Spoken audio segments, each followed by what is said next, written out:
आप और मैं जो भी हैं, हमारे पास्ट एक्सपीरियंसेस की वजह से उन्हीं के आधार पे आप कोई ना कोई डिसीज़न लेते हैं।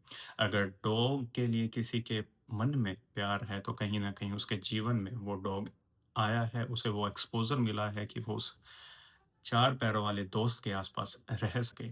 उसे समझ में आया है वो कंपैशन, वो प्यार, वो लॉयल्टी जिसे वो कहीं न कहीं इंसानों में खोज रहा था। दूसरी ओर जो डॉग को या किसी जानवर को हेट करते हैं, मैं श्योरिटी के साथ कह सकता हूँ कि इनमें से किसी ने भी जानवर की तरफ कभी हाथ नहीं बढ़ाया है, क्योंकि एक बार अगर किसी ने इनकी तरफ हाथ बढ़ाया है, उसके अंदर प्यार और कंपैशन की भावना पैदा हुई है। कई लोग इतना सहने के बाद भी, दूसरों से हेट मिलने के बाद भी काफ़ी चीज़ें साइड में रखकर डॉग्स को फीड कराने जाते हैं।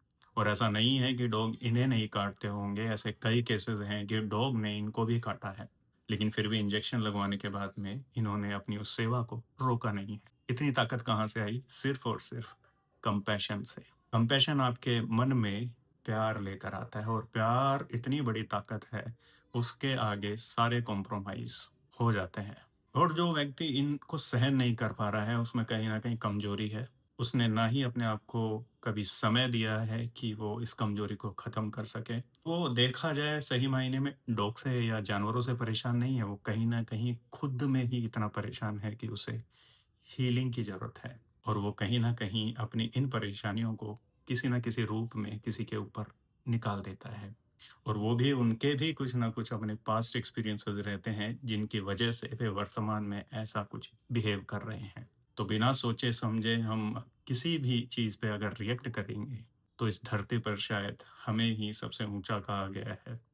बुरा भी हम कर सकते हैं, अच्छा भी हम कर सकते हैं। बुरा करने के लिए कोई बड़ी ताकत नहीं चाहिए, अच्छा करने के लिए ताकत चाहिए, समझ चाहिए, तो क्यों ना हम अच्छा करें। प्रकृति में अगर कोई भी जीव पैदा हुआ है, तो प्रकृति इतनी बेवकूफ़ नहीं है कि उसने बिना मतलब किसी भी जीव को बनाया हो।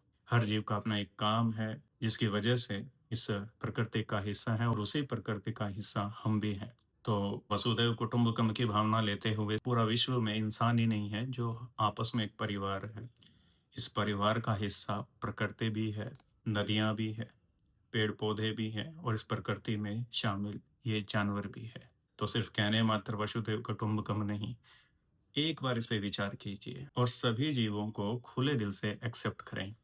और मैं ये गारंटी के साथ कह सकता हूँ कि जो हीलिंग आपको ज़रूरत थी, वो हीलिंग ये जानवर ज़रूर करेंगे।